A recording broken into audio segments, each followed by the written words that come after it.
دیکھو صحابہ کرام رضی اللہ تعالیٰ عنہ اجمعین، یہ اس بات پر ساری امت کا اجماع ہے کہ اس زمین پر آسمان کے نیچے انبیاء کرام کے بعد صحابہ کرام سے افضل کوئی مخلوق پیدا نہیں۔ انبیاء کرام کے بعد سب سے زیادہ افضل صحابہ کرام رضی اللہ تعالیٰ عنہ، ان سے زیادہ افضل کوئی بڑے سے بڑا ولی، بڑے سے بڑا بزرگ، وہ کسی ادنا صحابی کے مرتبے کو نہیں پہنچ سکتا۔ یہاں تک کہ حضرت عبداللہ بن مبارک رحمۃ اللہ علیہ سے کسی نے پوچھا ایک مرتبہ کہ حضرت یہ بتائیے کہ حضرت معاویہ افضل ہے یا عمر بن عبد العزیز افضل ہے؟ ایسا سوال کیا کہ معاویہ رضی اللہ عنہ میں سے ایسے صحابی کا انتخاب کیا جن کے اوپر لوگوں نے بہت اعتراضات کیے ہیں، اور دوسری طرف تابعین میں سے عزیز کا نام لیا جن کے بارے میں کہا جاتا ہے 5ویں خلیفہ راشد تھے، ان سے بڑے بزرگ سے۔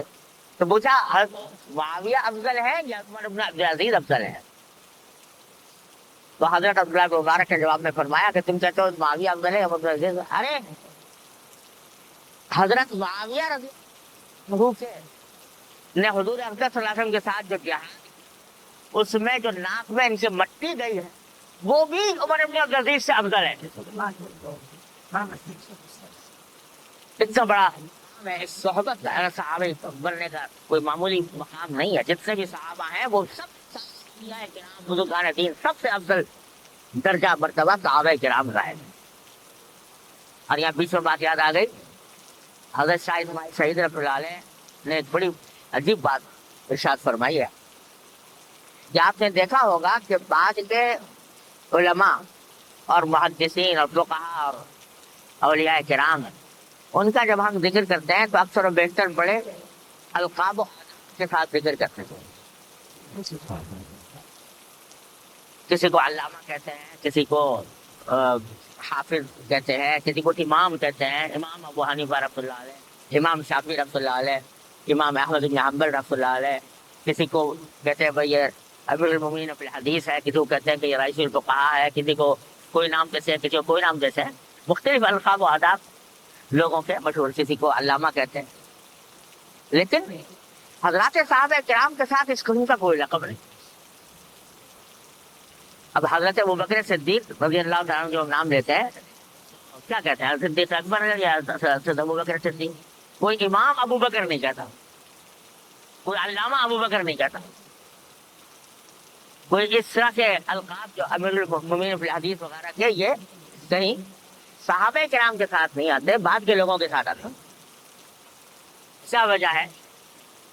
حضرت شاہ صاحب فرماتے ہیں رحمۃ اللہ علیہ، پیارے بھائی در حقیقت ان سارے القاب و آداب کی ضرورت بعد کے لوگوں کو تو ہے ان کے تعارف کرانے کے لیے، اور کسی صحابی اس قسم کی کوئی ضرورت نہیں، اس لیے کہ یہ القاب و آداب جو در حقیقت یہ سنگھار ہے۔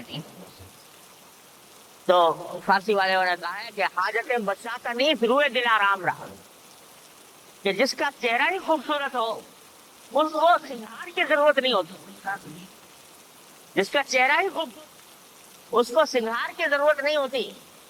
تو یہ بعد کے لوگوں کو ضرورت ہے ان القاب و آداب کی، اس سنگھار سے بے نیاز ہیں۔ اس واسطے کہ جب کسی صحابی کے بارے میں یہ کہہ دیا یہ صحابی ہے رسول اللہ صلی اللہ علیہ وسلم، تو سبھی کچھ کہہ دیا، پھر وہ علامہ کہہ لو، امام کہہ لو، پھر کہہ لو جتنے بھی القاب ہیں وہ سب فروتر ہے ان کے منصب، ان سے پیچھے منصب تھے، ان کے درجے تھے، اتنا اونچا مقام ہے صحابہ کرام، ان کو کسی القاب و آداب کی ضرورت ہے۔ صرف رضی اللہ عنہ جب کہہ دیا، جس کے معنی یہ کہ صحابی تھے رسول کریم صلی اللہ علیہ وسلم، سبھی کچھ کہہ دیا، اس کے بعد کسی مزید تعریف کی ضرورت ہی نہیں رہی۔ یہ مقام جو صحابہ کرام کو حاصل ہوا، کیسے ہوا کہ صحابی ہیں نبی کریم صلی اللہ علیہ وسلم۔ صحابی کا معنی کیا ہے؟